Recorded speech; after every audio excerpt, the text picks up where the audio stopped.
Assalamualaikum warahmatullahi wabarakatuh. Pemerintah kembali menunjukkan komitmennya dalam menuntaskan permasalahan tenaga honorer di Indonesia. Kepala BKN secara resmi menerbitkan pertimbangan teknis atau Pertek nomor induk pegawai bagi pegawai pemerintah dengan perjanjian kerja tahap 1. Bapak Ibu, dengan tanggal mulai tugas atau TMT per 1 Maret 2025, kebijakan ini membawa angin segar bagi tenaga honorer yang selama ini menantikan kepastian status kepegawaian mereka. Silakan simak video kami dari awal sampai akhir dan jangan lupa klik subscribe sehingga Bapak Ibu tidak tertinggal ketika kami mengupdate video terbaru. Dengan diterbitkannya Pertek NIP P3K ini menjadi langkah awal dalam proses administrasi yang memungkinkan para pegawai segera menerima surat keputusan atau SK pengangkatan dan surat perintah melaksanakan tugas atau SPMT. Dan Bapak Ibu, dengan adanya SK dan SPMT, P3K akan mulai mendapatkan hak-hak mereka termasuk gaji dan tunjangan yang sesuai. Dan di sisi lain Bapak Ibu, Kementerian Dalam Negeri juga mengeluarkan surat edaran nomor 900.1.1664 garis miring ke-UDA pada 14 Februari 2025. Dan video ini bisa Bapak Ibu saksikan di channel kami di playlist informasi kedinasan Bapak Ibu. Dan surat ini ditujukan kepada seluruh gubernur, bupati, dan wali kota di Indonesia yang menegaskan bahwa pemerintah daerah wajib menganggarkan dan membayarkan gaji P3K serta tenaga honorer yang masih dalam proses seleksi. Surat edaran ini merupakan respon atas banyaknya pertanyaan dari pemerintah daerah terkait alokasi anggaran gaji tenaga honorer dan P3K. Dalam surat tersebut, Bapak Ibu, pemerintah menegaskan bahwa penganggaran gaji tenaga honorer tetap harus dilakukan sesuai aturan guna mencegah pemutusan hubungan kerja massal terhadap mereka yang belum diangkat menjadi ASN.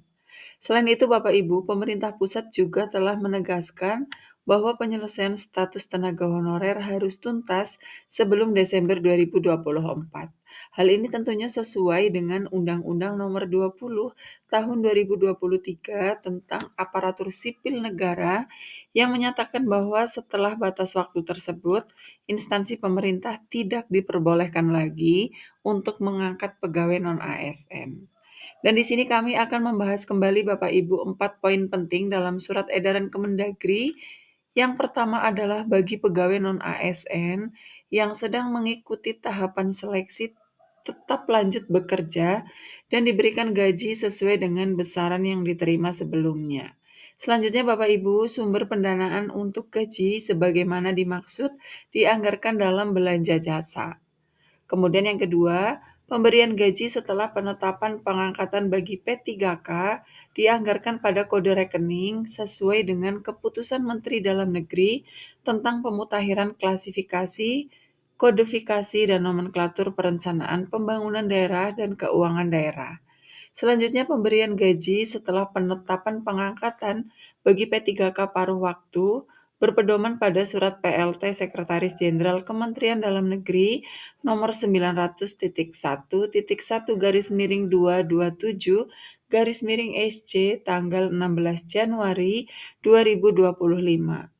Hal penganggaran gaji bagi pegawai pemerintah dengan perjanjian kerja paruh waktu serta dasar pemutakhiran klasifikasi, kodifikasi, dan nomenklatur. Yang ketiga Bapak Ibu, dalam hal terdapat pemerintah daerah yang mengangkat pegawai non-ASN atau nama lainnya selain pegawai ASN yang tidak sesuai ketentuan peraturan perundang-undangan sebagaimana dijelaskan dalam Surat Menteri Pendayagunaan Aparatur Negara dan Reformasi Birokrasi tanggal 12 Desember 2024. Hal penganggaran gaji bagi pegawai non-ASN, maka pemerintah daerah tidak diperkenankan untuk mengalokasikan pendanaan untuk gaji pegawai non-ASN bersangkutan.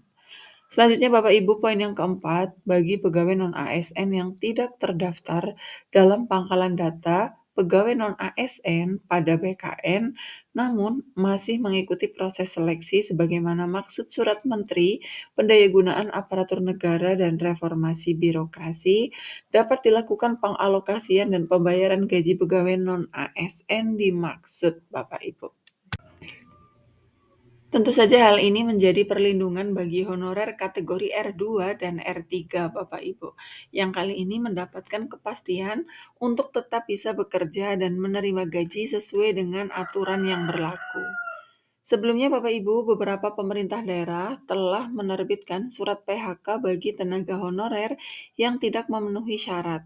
Hal ini tentunya menimbulkan keresahan di kalangan tenaga honorer. Namun Bapak Ibu, dengan adanya surat edaran dari Kemendagri, honorer dalam kategori tersebut mendapatkan perlindungan hukum dan kejelasan mengenai status mereka. Langkah ini tentunya menjadi bentuk perlindungan bagi tenaga honorer yang tidak lulus seleksi pada 2024 agar tidak mengalami pemecatan massal.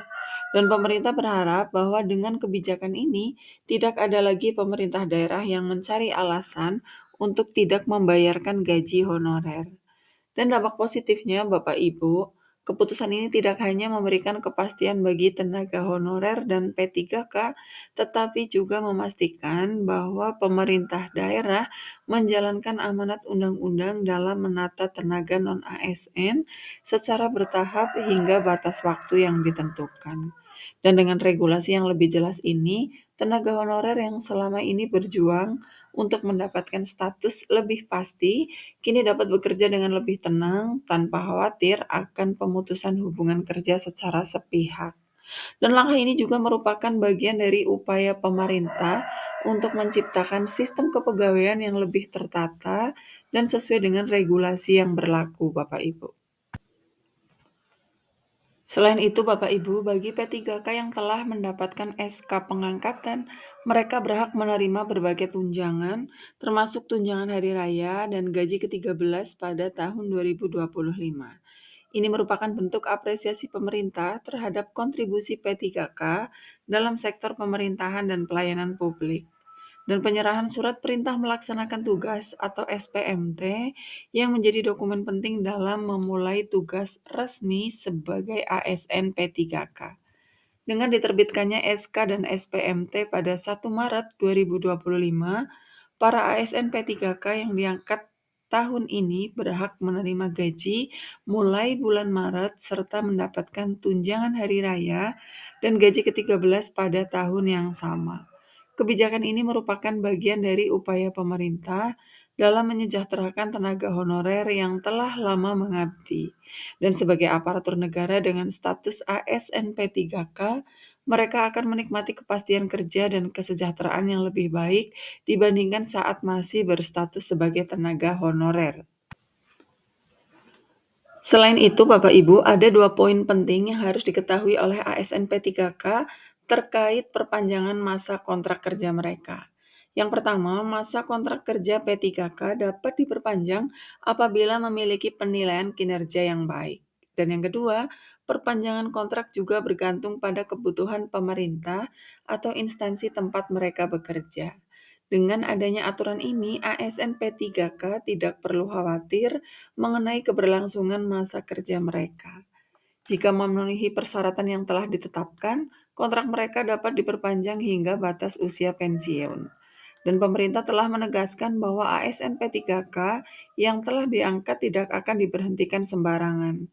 Hal ini memberikan rasa aman dan kepastian bagi mereka yang telah lama berjuang untuk mendapatkan status ASN. Dan bagi tenaga honorer yang masih menantikan kejelasan pengangkatan P3K di daerah lain, diharapkan untuk tetap mengikuti perkembangan informasi dari instansi terkait. BKN dan instansi pemerintah daerah akan terus memberikan update mengenai penyerahan SK dan SPMT di wilayah masing-masing. Terkait pelaksanaan pelantikan dan pengambilan sumpah janji, biasanya akan diselenggarakan secara serentak di berbagai daerah. Tujuannya Bapak Ibu untuk memastikan seluruh ASN P3K tahap 1 dapat segera bertugas sesuai dengan ketentuan yang berlaku. Dan dalam waktu kurang dari 10 hari, ASN P3K tahap 1 akan resmi bertugas. Ini merupakan momentum bersejarah bagi para honorer yang telah mengabdi untuk mendapatkan status yang jelas. Dan diharapkan dengan adanya pengangkatan ASN P3K tahap 1 ini, kualitas pelayanan publik di berbagai sektor dapat meningkat.